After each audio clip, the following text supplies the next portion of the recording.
দাদু, ও দাদু, দাদু কই গেল গো? এই কি রে?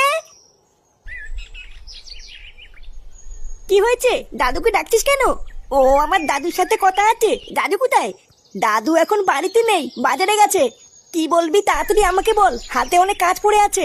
নে মালা, দাদু বাড়িতে নেই, এবার কি হবে? বাবা কোথায়? বাবাও কি বাড়িতে নেই নাকি? তোর বাবা কোথায় সেটা আমি জানি না, যা খুঁজে নে গিয়ে। সেই সকালবেলায় বেরিয়েছে, এখনো বাড়ি ফেরার নামই নেই। একবার বাড়িতে আসুক, তারপর দেখাচ্ছি মজা।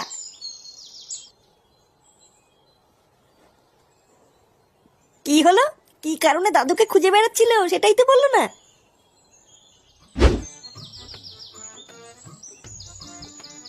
না, বাপের পকেটেও তো দেখতে 1 টাকাও নেই। এই ভোদাটা সবসময় ভিখারি তুলে থেকে গেল, কোনো উন্নতি হলো না। লে, বাবার পকেটে এটা আবার কি? এ কি? এটা সেই কন্ডম বেলুন না? আরে হ্যাঁ তো বলা, এটাই তো সেই বেলুন যেটা আমি টিভিতে দেখেছিলাম। ও, এবার বুঝেছি। তার মানে বাবা ওই বেলুনটা নিয়ে খেলা করে। যা হয়েছে ভালোই হয়েছে, আমার কোনো টাকা পয়সাও লাগলো না, আর বেলুনটাও পেয়ে গেলাম। এবার আমি আর কেউতে এই বেলুনটা ফুলিয়ে সারাদিন খেলা করবো। না বাবা, তাড়াতাড়ি কেউ থেকে গিয়ে বলি গিয়ে বাবার পকেট থেকে আমি বেলুনটা পেয়ে গেছি।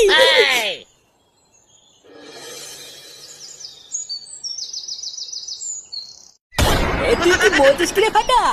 এটাই সেই বেলুন? হ্যাঁ রে বলা, এটাই সেই বেলুন যেটা আমি টিভিতে দেখেছিলাম। বাড়া, এটা আবার কেমন বেলুন? এই বেলুন তো আমি বাপের জন্মে দেখিনি রে। ছোটবেলার থেকে বাবা তো অনেক বেলুনই এনে দিয়েছে, কিন্তু এই বেলুন তো কোনোদিনই আনেনি রে। বালার বাল, এটা হলো দামি বেলুন, বুঝলি তো? ওই জন্যই তোর বাবা কিনে আনিনি, কিন্তু আমার বাবার কাছে সবসময় থাকে। ও সে যাক গিয়ে, চল এবার বেলুনটা দুজন মিলে ফুলাই, কি বলিস? হ্যাঁ ঠিকই বলেছিস।